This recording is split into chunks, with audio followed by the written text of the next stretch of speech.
really had no intention of doing yet another hell video. However, I came across this video on YouTube that caught my attention, and I felt compelled to respond because there's just so much stuff in this thing. It had a really interesting title. It grabbed my attention because I'm trying to imagine what information could you possibly have that would steer us away from belief that there is a hell. Today, as you probably realize, there are more people talking about their hell experience than ever before. Now, in the old days, we've always had people who've had near-death experiences who find them so terrifying and so traumatic that they feel compelled to write a book about it. And there are a lot of books on the shelves about people's near-death hell experiences. Today, you don't have to find a publisher before you can get the word out about your near-death experience. All you need is a camera, and boom, we've got all these people, hundreds, maybe thousands of people now, talking about their near-death experience where they went to hell. And when you watch these videos, some of the time, you just get the sense that these people are sincere. Now, one of the things that pops into your head is like, well, maybe these people are making it up. But I got to thinking, why would you make something like that up? Hey, I went to hell. It's not exactly a badge of honor. It doesn't necessarily make you look like a great person, okay? So there is something to be said about that. You're confessing to something that is not something to be proud of. It doesn't present you in the best of lights. You know what I mean? So I suspect that many of the people who are reporting these near-death experiences where they went to hell, I suspect that a lot of them are sincere. Now, does that mean that they really went to hell? Well, in some cases, I think they may have, okay? Other cases, you can have delirium. If you're not actually dead, it is possible to experience delirium, and in your delirious state, have a hell-like experience.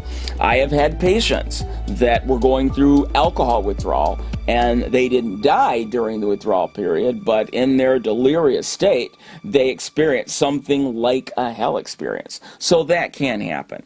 But you have a few cases out there where we have good support, you have external support that these people did actually die. They were in a very serious car accident, their hearts actually stopped, and during the time that they were clinically dead, they are reporting these grand hell experiences, and they come back to tell us about them. And I have another video, I have several other videos talking about these guys, and I'm not going to go into those guys right now. I want to focus on one video in particular that was put on YouTube by a woman by the name of Mika Truman.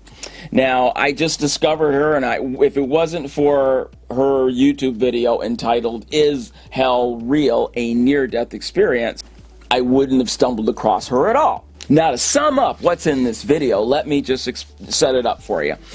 She had a near-death experience. I don't know how she died, okay? So I looked at her near-death experience, and she skipped that part. That's an important thing, okay? But she skipped that part. So anyway, she has her near-death experience, and she comes out of her body, crosses over, and she is surrounded by 12 spirits. And she refers to them as spirit guides. She does not say that these are family members. These are not Grandma and Grandpa and Uncle Tom. No, these are 12 spirit guides that do not have gender. She cannot tell whether they were male or female.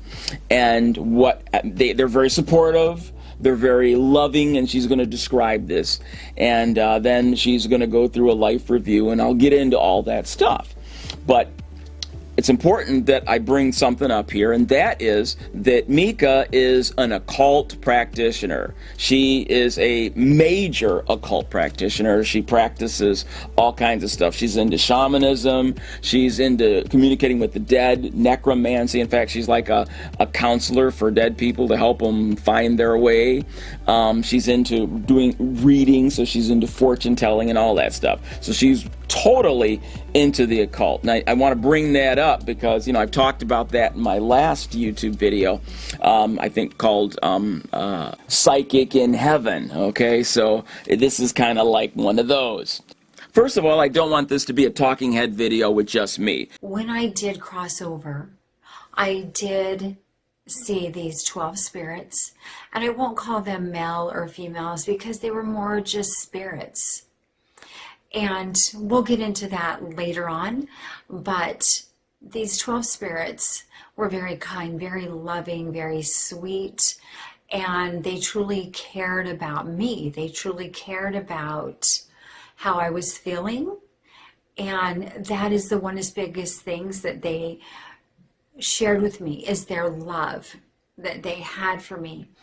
Now, who were these spirits? This is going to be an important question, because ultimately these spirits are the ones that are going to communicate to her this inside information that hell isn't really real. So we kind of need to be thinking, who were these guys? Well, there are several possibilities. They could have been the spirits of human people that were dead and had crossed over.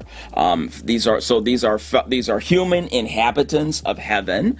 They could be some of her relatives, for all we know. All right, so that's one possibility. Another possibility is that these beings were angelic creatures. They were angels created by God to help people, and so these were her spirit helpers. In the occult, another word for spirit helper is spirit guide. Now, in most occult practices, spirit guides and angels are synonymous, okay? If you're into occult practice. From a biblical perspective, if you have a spirit helper, spirit guide that you have a relationship with, it is considered a demon. From a biblical point of view, we don't have personal relationships with our angel friends. Okay, that's just not a thing that's done.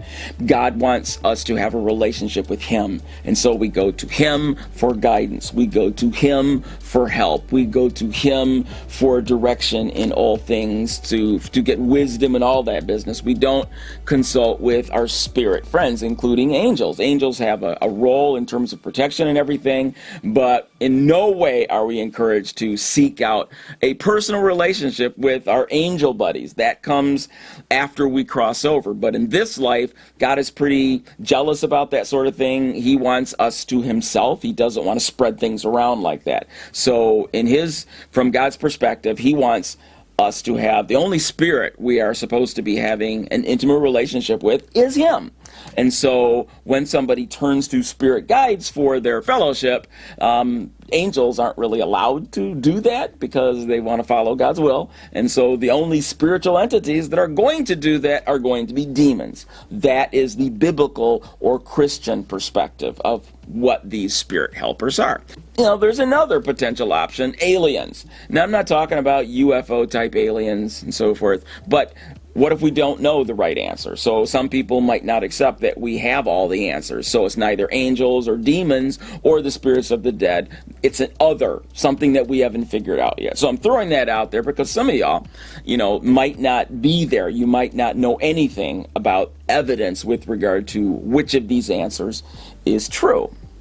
So those are some ideas as to what these entities were. Or another thing is figment of her imagination. I mean, she may have been delirious for all we know. Or she could have been making it up. So those are some other options. Now, I presented Mika Truman as this occult practitioner. Again, I don't want you to just take my word for it. I'm going to allow her to introduce herself.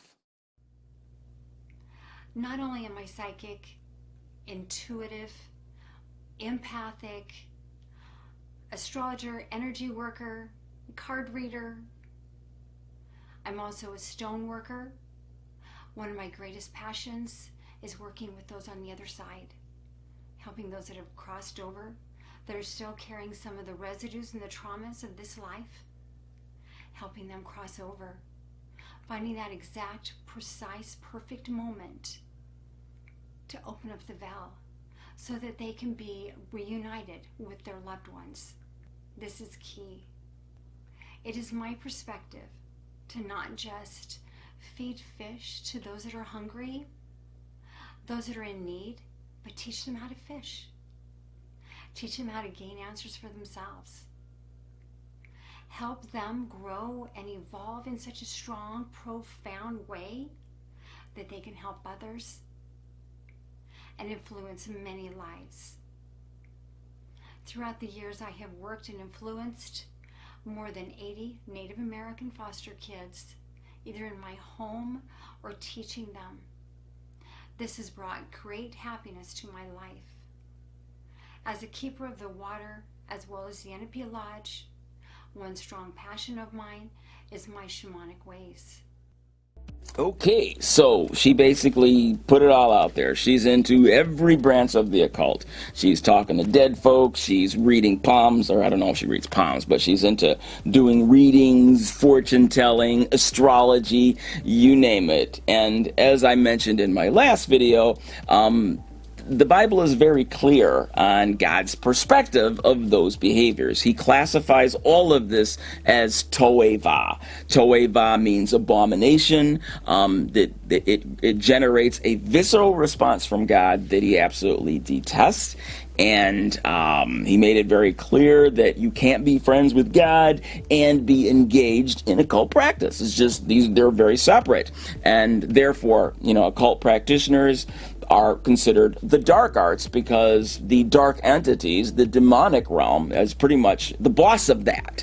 So when we turn to those other spirits, we are turning to Satan and friends. That's the biblical perspective. I don't know if you accept that or not, but that is from a biblical perspective. So from the New Age perspective, she's doing good things. These angelic creatures, these spirit guides, are pro-God, and she is actually channeling spiritual entities that are positive, angelic beings and so forth. But from a biblical perspective, not so much. Okay? So that's how we're setting this up. So let's go back to her near-death. I'm not going to go through the full video of her near-death experience. You can see that on YouTube yourself. You saw the name of it and everything, so you can always look that up. But I'll just summarize what happened there. When she was surrounded by these 12 spirit guides, which is what she calls them, they show her the movie of her life. And as she's watching it, it makes her depressed. She sees herself and she realizes, oh my gosh, I wasn't very generous or kind. I need a lot. Oh my goodness. I give myself morally an F. And that's how she perceived her life after going through the life review. She gave herself an F because she was not a generous, loving, kind person. And so then the spirit guides got a little upset with her and they said, you're looking at it the wrong way. And then they showed it to her again. Only this time, whenever that she would be seen doing something that previously she saw as a bad thing, they would explain to her that really it wasn't that bad. For example, there was a situation where she was in school eating her lunch and there was this other kid with no lunch at all. He's like starving, no money, no lunch, and she felt that she should have shared some of hers. And she didn't. And so her angel friends, her spirit guides friends, said to her, well, you know what? It's your parents' fault.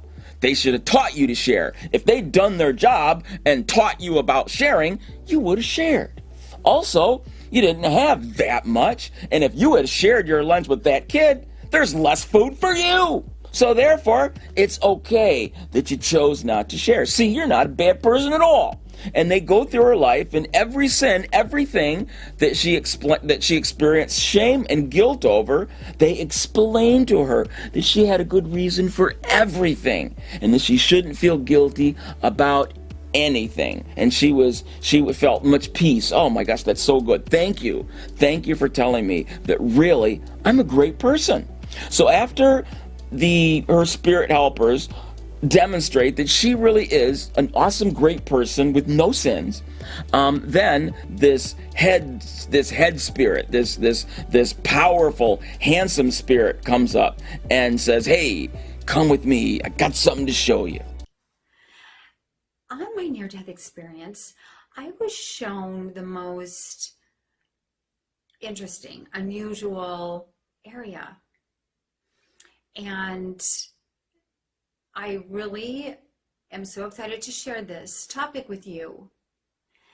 So when I crossed over, I was busy. I was visiting with my family and loved ones. There was great celebration. I'm going to stop right there. She says she was visiting with her family and loved ones, and yet when I go back and look at the near-death experience, she doesn't mention any actual family members. Now, I think of family, I think of mom, dad, grandma, grandpa, brother, sister, and so forth. Actual family. She apparently is referring to those 12 spirit guides that are genderless, that she doesn't know who they are. Okay, but these are people these are spirits that just love and accept her and care about how she feels, all right? And so she's considering them family, unless there's another story that I'm not aware of. Because usually when people see family members on the other side, they are very quick to explain who it was. That was Grandma, that was Grandpa, that was Uncle Ted, that was my great-great-grandfather over there, and his name was Joe, and they name the dead relatives that they come in contact with. She doesn't do that. She has these 12 spirit guides. So apparently she's referring to her spirit guides as her family. And then all of a sudden this beautiful man appeared and started to talk to me. And he was very persuasive, just so charming and endearing and heartfelt. And he said and asked me to come with him, that he wanted to show me something. Okay, come on, little girl, got some candy for you, come over here, right? And so she goes with him. It's important, again, to think about the identity of this entity, okay? This is very important because this is the one, it's a male figure, so this is the guy that tells her that hell isn't real, that, temporarily people go there, but you know what? They can get out anytime they want. All they have to do is say some magic words and automatically they go to heaven. So this is the entity that tells her this, so she can come back and tell the world that hell isn't a scary place. It's not a permanent place, that you can come out at any time. So the question is, who is this guy? And there are a few options. Now, typically, when somebody has a near-death experience and there are multiple spirits, and then one spirit steps forward, and you can tell that this is the most powerful one. This one is clearly the leader, head and shoulders above everybody else. I've listened to hundreds, if not thousands, of near-death experiences, and when that happens, most often that entity is Jesus. It just, if you look at near-death experiences as much as I do, you know what I'm saying. You know that's true. It's usually Jesus. It's a God figure, all right? Could be an angel. All right, that's another thing that sometimes happens. It's just a lead angel that can also happen. And so those are possibilities. In this particular case, we could be talking about a head spirit guide, could be a demon, could be Satan himself. All right, so we have this powerful entity, this powerful spirit that says, come, follow me, got something to show you. And we're not sure exactly who this is at this point. And so I went with him, and he took me to this place where the energy was very different. The energy was, instead of being white and full of love, it was very heavy, heavy, heavy energy. And it was many shades of gray, and it was very dark. And he had showed me this spirit forms of those that have crossed over that he had. Almost like, I have to show you, look at these spirits. And they were basically just there. There was great sadness. Some were crying. Some were very heavy-hearted. Some were extremely emotional and much wailing. Some was just silent and like in a sleep because they were so depressed. And it was very, very, very sad, very heavy. And he's showing me all of this, and he was telling me that he uses their fear.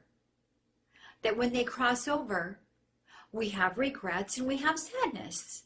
Maybe I should have told one of my kids that I love them. Maybe I should have told my girlfriend how much I adore her.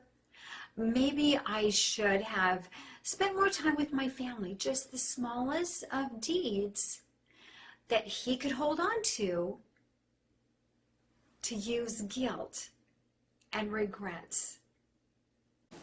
Okay, so what is she saying? Because, her speech is a little different. She's kind of circumstantial, but she is communicating a specific thought. What she's saying is that this entity is telling her that if the spirit has regrets and guilt when they die, they become his possession. And as long as they experience guilt, they're stuck there in this depressed, gray, hell-like existence where they just exist being depressed. And he gets to keep them as long as guilt is maintained. Now, does he try to help them out by helping them work through their guilt, and saying, you know, God died for your sins and he's willing to forgive you and there is hope for you? Does he try to work through that? Actually, no. Actually, he reinforces their guilt because he tries to keep them there as long as possible. Now, does that sound like an angel to you? Does that sound like Jesus to you? Does that sound like something God would do? Who does that sound like? Just, let's go with that. Keep that in mind. He did it. And he was able to take those spirits there and keep them there as long as he could, just off of guilt. Okay, so this entity, this head spirit, this powerful spirit is confessing to her that, yeah, I get to keep them here. As long as I can keep them feeling guilty, then they have to stay. And I keep them here by manipulating and twisting the truth and jabbing it to them so that they stay feeling guilty, so I can keep them as long as possible. Because the minute they forgive themselves and abandon their guilt, boom, they're out of here, man. Boom, right to heaven. All they got to do is drop the guilt, and it's an instant get out of hell free card. Just drop the guilt.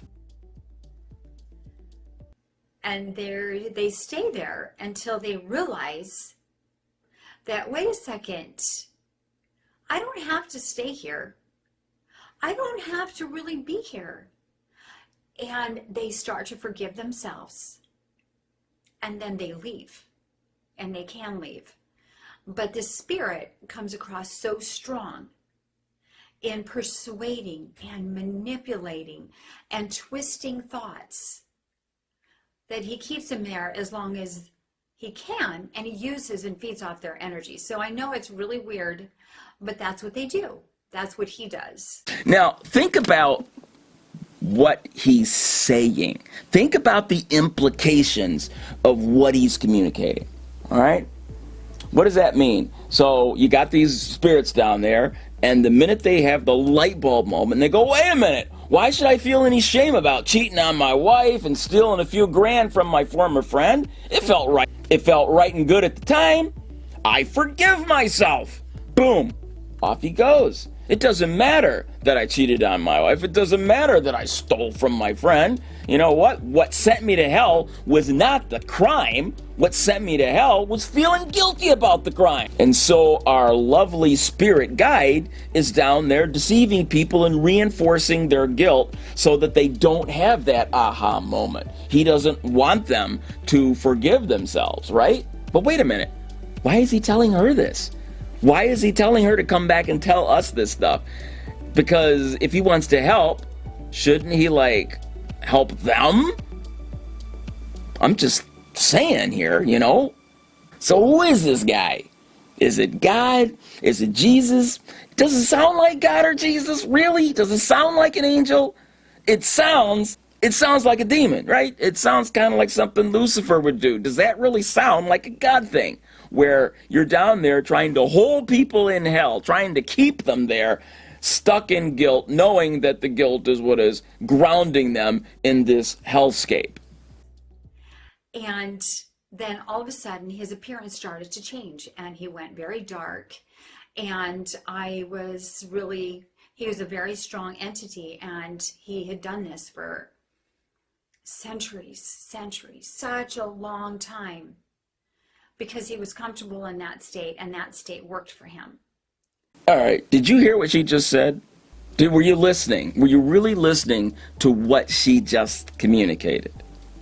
Because if you were, what she just said was that he is powerful, he is ancient, and he's very dark. He's not a spirit of light. He is very dark. He is comfortable in the dark state, and the dark state works for him. Now, Who does that sound like to you? I'll tell you who it's not. It's clearly not God. It's not Jesus. And I'm just going to go with that. There's a Bible verse, 1 John 1:5, which says, "This, in essence, is the message we heard from the Messiah and are passing on to you. God is light, pure light. There is not a trace of darkness in him." If you go back and look at other near-death experiences, look at 100 near-death experiences where people get to the end of the tunnel, and that being of light that comes out of the end of the tunnel, they recognize instantly as God. Notice how bright he is. They say that he's so bright that if you had human eyes, it would burn your eyeballs out. He is more brilliant and bright than the sun. They'll say multiply the sun by a few hundred billion, and that's how brilliant, that's how light, that's how much light is pouring off of this divine entity. At no point does anybody say, suddenly he turned into a being of darkness. He was very dark and said, "I enjoy the dark. The darkness works for me." Never happens. Okay? So, I can tell you who it's not. But these spirits that were held captive, which, if you will, called hell, they realized eventually that they don't have to stay there. They can leave. And it was only guilt. And guilt is not real. And they start to forgive themselves. And then they're able to move on. But it's very interesting because at that moment, my guides came in and they explained, they wanted me to experience this. They wanted me to see it so that I can come back and share this with you. But hell is not real. It's through guilt, manipulation, and the twisting of lies. And that's what my guides were strongly urging me to share with you. Because the reality is you are loved and you are protected and you are encouraged to follow your heart and follow your dreams. All right. Now, absorb that. Digest what she is saying here. Okay? It's not your deeds. It's not your sins. It's not your crimes that send you to hell. It's the guilt that you experience over your behaviors. If you get rid of the guilt, you don't go to hell. Okay? Simple as that. Just forgive yourself, abandon the guilt, and boom, off to heaven you go. Guilt isn't real. It's just a feeling. It's a dumb feeling. It's an inappropriate feeling. And if you're stupid enough to feel guilt, you go to hell until you abandon that nonsense, and then you go to heaven. Why? Because in heaven, it's like party time. And they don't want people ruining their buzz with guilt. And so you keep those people, if they want to feel guilty, you stay down there in hell, okay? Because we don't want guilty people up in heaven. So you leave them there until they abandon the guilt, and now they can come join the party. This is what this entity is communicating to her. Now, think about the implications of this twisted theology. You know, he's saying to her, hey, don't feel guilty about anything. Then you can get out of hell anytime you want, okay? If you abandon guilt, you immediately get to, if you die and find yourself in hell, don't worry. Just get rid of your guilt, forgive yourself, and boom, out you go. Like a piece of toast that comes out of the toaster, pop, up to heaven you go. Just get rid of that baggage. Now, with regard to the identity of this powerful being, when I watched her video, I was under the impression that she didn't know the identity of this dark, powerful spirit. I was under the impression that she thought it was an angel, that it was just a wise spirit guide. That was my impression. I thought that she honestly didn't know who she was dealing with, okay? To my shock, I later went back and read the whole introductory paragraph. This is what it says. Is there truly such a place called hell after you cross? It may not be just as you were told. After I crossed, I was shown how, yes, there may very well be strong entities, even if you will, a devil, who can be very persuasive, very deceptive, even to the point of great manipulation in achieving the guilt he wishes to achieve. He can be very handsome, very stunning in appearance, only to help create his goal, a goal of getting you to feel bad, even majorly guilty about your earth experience. So, what do you get out of that? She knows who it is. She calls him Satan. And think about this. Who told her that hell is temporary and that you can get out of there just by abandoning your guilt? Who told her? Satan did. She understands that this dark spirit is Satan, and she's listening to him about whether hell is permanent or not. She's talking, she describes how handsome he was, and then she goes and confesses that she knows this dark spirit is Lucifer. And she believes him. As I mentioned, today we have many people giving their sincere testimonies about their near-death experience where they go and experience a hell, okay? And they come back, and most of these people, their lives are transformed. They start taking things seriously, and they choose to live better lives because they don't want to go back there.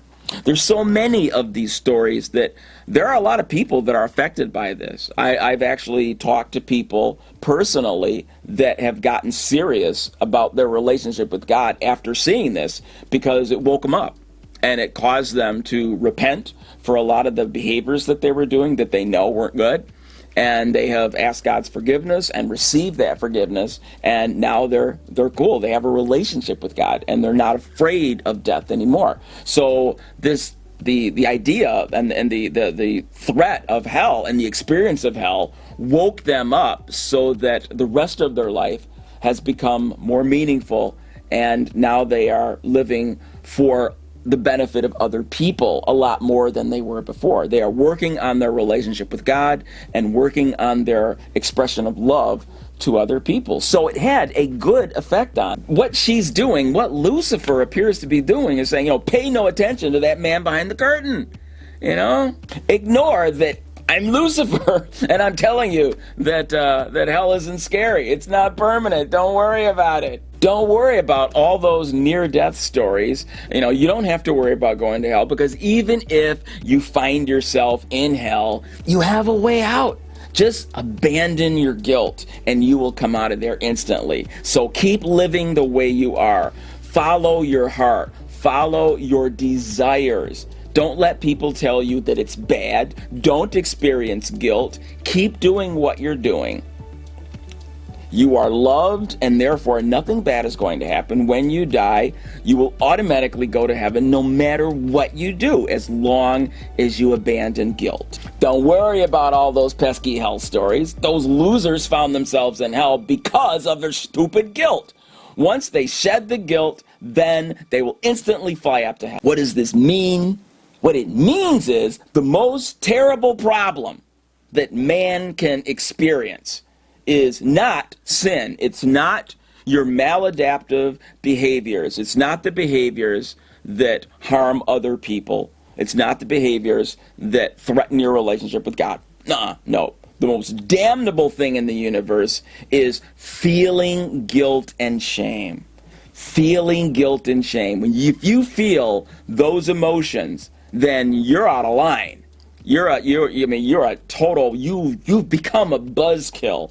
Okay? And as long as you're going to feel that crap, you go to hell until you get over that nonsense. Now, the corollary is, what are things that don't send you to hell? Murder, terrorist acts of murder, mass murder, physical abuse of others, verbal abuse of others, lying for personal gain, cheating people out of their life savings, acts of malice, hatred, cheating on your spouse, racist acts of malice, genocide, torture of animals for pleasure, rape of women, rape of men, rape of children, enslavement of women, men, and children. These behaviors, that's not going to send you to hell. You're going to be fine. It's okay, as long as you don't feel guilty about it. So go ahead and live for yourself. Gratify your lower pleasures. It's okay, as long as you don't feel guilty about it. This is awesome news for Hitler. All he's got to do is say, I forgive myself, and off to heaven he goes. This this concept is philosophically abhorrent. But think about this. Just think about it. All right, guilt is the bad guy. Guilt is what makes you worthy of hell. Really? Guilt is emotional pain. It is. You realize you've done something inappropriate and you feel bad about that. You wish you'd have done something better. You've done a vice and it's bad. You wish that you had done something helpful and constructive, that you had behaved in a virtuous fashion. Virtue is the opposite of vice, okay? So when we do vice, we feel guilt. Now, guilt is a pain because we did something inappropriate and maladaptive. What happens if you touch a hot pot on the stove? You experience pain. What does that pain make you do? Pull your hand back. Now, when you pull your hand back, you might have a first-degree burn, but were it not for that pain, you would end up with a third-degree burn. So the pain saved you from greater harm. The same way guilt and shame, if we turn around and behave differently, it saves us from further pain. The more we move into those dark neighborhoods and start doing really selfish, cruel, insensitive acts, that causes damage. It damages other people and it damages us. And so guilt has a purpose. There's nothing evil about guilt. Now, certainly guilt can be manipulated by people in an inappropriate way. I'm not talking about that. But there's something called appropriate guilt. All right? And there's nothing evil about that. Lucifer obviously disagrees, but think about it. Just think about that. So, I'm not, Mika, I believe Mika believes this stuff. I think she's sincere, but she's sincerely wrong. I'm kind of having a difficult time seeing things from her perspective. She understands that dark spirit was Satan, and yet she comes back with this message for all of us that hell is just a temporary place for people that feel guilty, and her source is Lucifer. Yeah, right. Now, another corollary here, if Lucifer is right, is that when somebody comes along and points out, hey, you did something morally wrong. You should not have lied. You should not have cheated. You should not have lost your temper and verbally accosted somebody. You hurt people. You should not have punched that person, okay? When somebody comes into our lives and tries to redirect us, tries to point out that we've done a bad thing and some guilt is appropriate so that we can change our ways. That person, in the Judeo-Christian perspective, this person is helping us by helping us to turn around, to repent, and to get right, and to do things different, to do things better. So that person is actually a helper. It's an act of love to help direct people toward the light, okay? Now, according to this Luciferian perspective, all sociopaths go to heaven. Because one of the things that characterizes a sociopath is their ability to not be bothered by guilt and shame. Okay? It's just not an issue. They have a reason for the rape and torture and murder of their victims. Okay? It's all about them. And so their lack of guilt ensures that all these sociopaths, Bundy and Gacy and all these guys, have a place in heaven. Hitler along with them, okay? According to that crazy philosophical worldview. And Bible-based Christians or Orthodox Jews or anybody that comes along and points out to somebody, hey, you're engaged in an immoral behavior that will land you in hell if you keep doing it, that it is actually cutting you off from God and you're in trouble and you need to turn around. And so for this individual who comes around and warns people about stuff like that, you're doing a bad thing. You're actually doing one of the most evil, cruel things imaginable by making these people feel guilty. By causing them to feel guilty, they end up going to hell and it's your fault. And so religious people who go around trying to redirect people from a moral perspective are guilty of the worst crime. And so these are the new villains of history. It comes down to who you're going to believe, all right? You're going to believe Satan or you're going to believe Jesus, because ultimately what we know about hell, 99% of that comes from the New Testament. It comes from Jesus. It really does. 99% of what we know about hell comes from him, all right? And he described it many ways. He said that it's a place where the worm never dies and the fire never goes out. He described hell many, many times, and he made it clear that it was a place of eternal torment. It doesn't end. It doesn't end. Okay? So hell as a temporary holding place is 100% contrary to what Jesus taught. In one illustration where he describes an individual that goes to hell, as part of the dialogue, Father Abraham says to this guy that is in hell, okay, this guy wanted Lazarus, this guy that went to heaven, he wanted him to bring him some water from heaven to hell. And Abraham goes, that's impossible. There is a fixed great chasm. By fixed, it's like fixed in concrete.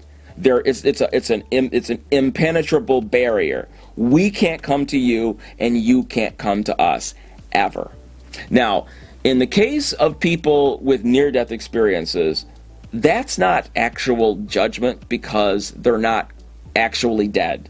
It's a temporary dead state, and they got to experience hell, so it's kind of like a purgatory experience, all right? But they came back. They were revived, and so it was a warning. According to Jesus, if you go there and you are not revived, there is no getting out of there. There is a fixed barrier, so that once you're in hell, you are there forever, and you do not come out of that. This next clip is we're reading from Luke chapter 16, and we're just reading word for word Jesus' description of what I just said. There was a certain rich man who was clothed in purple and fine linen, and fared sumptuously every day. But there was a certain beggar named Lazarus, full of sores, who was laid at his gate, desiring to be fed with the crumbs which fell from the rich man's table. Moreover, the dogs came and licked his sores. So it was that the beggar died, and was carried by the angels to Abraham's bosom. The rich man also died and was buried. And being in torments in Hades, he lifted up his eyes and saw Abraham far off, and Lazarus in his bosom. Then he cried and said, Father Abraham, have mercy on me, and send Lazarus, that he may dip the tip of his finger in water and cool my tongue, for I am tormented in this flame. But Abraham said, Son, remember that in your lifetime you received your good things, and likewise Lazarus evil things. But now he is comforted, and you are tormented. And besides all this, between us and you there is a great gulf fixed, so that those who want to pass from here to you cannot, nor can those from there pass to us. Then he said, I beg you therefore, Father, that you would send him to my father's house, for I have 5 brothers, that he may testify to them, lest they also come to this place of torment. Abraham said to him, They have Moses and the prophets. Let them hear them. And he said, No, Father Abraham, but if one goes to them from the dead, they will repent. But he said to him, If they do not hear Moses and the prophets, neither will they be persuaded, though one rise from the dead. So there you have it. He says there is a great gulf fixed, so that those who want to pass from here to you cannot, nor can those from there pass to us. This is exactly contrary to what Mika Truman is teaching. This is exactly contrary to what Mika Truman's spirit guide, whom she identifies as Satan, this is exactly contrary to what Satan is saying. Now think about it. It's Satan, okay? It's Satan. I mean, he's saying, don't stop sinning. Don't stop doing what you're doing. Follow your heart. Follow your dreams. Follow your groin. Follow your pocketbook. Live for yourself. Enjoy. Pleasure yourself. Do what you want. Don't worry about whether it's moral or immoral. Don't feel guilty. Follow your heart. And don't worry about going to hell later. If you step on some toes, if you aggravate God, if you aggravate other people, offend people, or hurt people, don't worry about it. You are loved. You are protected. You will get away with it as long as you don't feel guilty. You don't have to fear hell. That sounds like something Satan would say, okay? So why she felt the need to announce to the world that she has a new discovery, that Satan, that hell isn't real, and her source is Satan, I'm kind of beside myself as to how she thought that was going to work. And what's amazing, if you take a look, she had like 13,000 people viewed that video. And look at all the likes that she got. Look at all the people who reported, oh, I was so encouraged by what you said. Oh, I feel so much better now that I saw your video. That is so incredible. Thank you for that enlightenment. And you're like, did you see the same video that I just saw? Did you watch it slowly? Did you digest what she's communicating? Because I think all they heard was free, I think all they heard was get out of jail free. All I've got to do is forgive myself, and I don't have to worry about guilt and shame. Just abandon that, and I instantly go to heaven because I'm loved. And so people are jumping on it. It's kind of like going to a college campus and saying, if I'm elected, free tuition. That's all they hear. Okay, and as a result, you just bought yourself a lot of votes without having to explain how you're going to make that happen. I think what we're seeing here is people are picking up on the message that they don't have to worry about all of those terrible hell videos. They don't have to worry about going to hell because it's temporary. And now they can go back and relax and go on with their life as usual and not have to seriously consider their relationship with God or their afterlife. They don't have to worry about whether or not their behaviors are going to send them to hell, because hell isn't real. It's not for good. It's not forever, and it's easy to escape. So I hope you found that enlightening. I don't know if you saw that video on your own or not, but if somebody comes along and tells you that I heard that hell isn't real or that it's temporary, you know where it came from. Thanks for watching.